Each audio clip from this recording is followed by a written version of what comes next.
7 দিন ধরে ট্রলার ও স্পিডবোট লক্ষ্য করে মিয়ানমার থেকে গুলি ছোড়ার আতঙ্কে এখনো নৌযান চলাচল বন্ধ রেখেছে বোট মালিকরা। তবে আবহাওয়া ভালো থাকলে আজ বিকল্প পথে নৌযান চালুর চিন্তা করছে প্রশাসন। এদিকে সেন্ট মার্টিনের একমাত্র যাতায়াত ব্যবস্থা নৌপথ বন্ধ হওয়ায় তীব্র খাদ্য সংকটে পড়ার শঙ্কায় দিন কাটছে প্রবাল দ্বীপের 10,000 বাসিন্দা ও পর্যটকদের। গেল বুধবার সেন্ট মার্টিন থেকে ফেরার পথে নাফ নদীর মোহনায় বাংলাদেশি নির্বাচন কর্মকর্তাদের লক্ষ্য করে মিয়ানমার থেকে বেশ কিছু গুলি ছোড়া হয়, তবে এতে কেউ হতাহত হয়নি। পরদিন সেন্ট মার্টিনগামী পণ্যবাহী 3টি ট্রলারে আবারও গুলি ছোড়া হয়। এরপর থেকে টেকনাফ সেন্ট মার্টিন রুটে নৌযান চলাচল বন্ধ রাখা হয়েছে।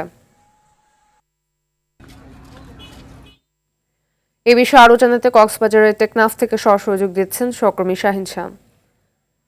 শাহিন, মিয়ানমার থেকে নতুন করে গুলি ছোড়া হয়েছে কিনা আর নৌযান চালুর বিষয়ে কি তথ্য আছে আমাদের জানাবেন।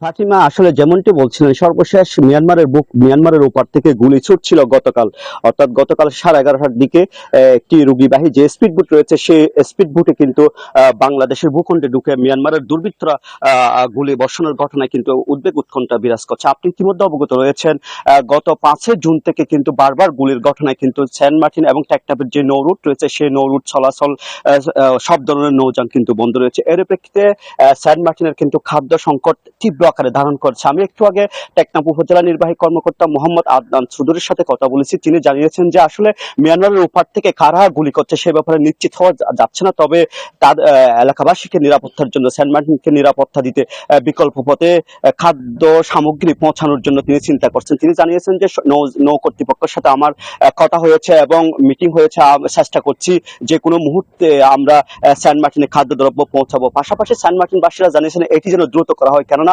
আগামী 17 জুন কিন্তু ঈদ উল আজহা হতে যাচ্ছে। আমি সেন্ট মার্টিনের একজন জনপ্রতিনিধি রয়েছে মোহাম্মদ খুরশিদ আলম, তার কাছ থেকে জানতে চাইবো আসলে সর্বশেষ সেন্ট মার্টিনের কি অবস্থা।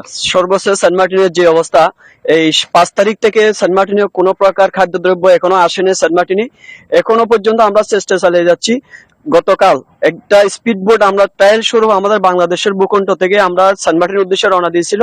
এই স্পিডবোটকে লক্ষ্য করে 5 থেকে 10 রাউন্ড গুলি করেছে।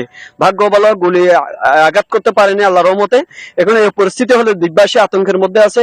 খাদ্য সংকটে কি অবস্থা, কি ব্যবস্থা নিলে আমরা সুস্থভাবে যাতায়াত করতে পারবো, প্রশাসনের প্রতি দৃষ্টি আকর্ষণ করছি। ফাতিমা, শুনছিলেন আসলে তারা আতঙ্ক উদ্বেগের মধ্যে রয়েছে। তারা চাচ্ছে যে তাদের নিরাপত্তা, তাদের খাদ্যদ্রব্য না হয় তারা না খেয়ে মরতে হবে। পাশাপাশি উপজেলা প্রশাসন তাদেরকে নিরাপত্তা দেওয়ার জন্য যে কোস্টগার্ড রয়েছে, বিজিবি রয়েছে, তাদের সাথে কথা বলছে বলেও জানিয়েছেন। ফাতিমা, এই হচ্ছে সেন্ট মার্টিনের সর্বশেষ। ধন্যবাদ।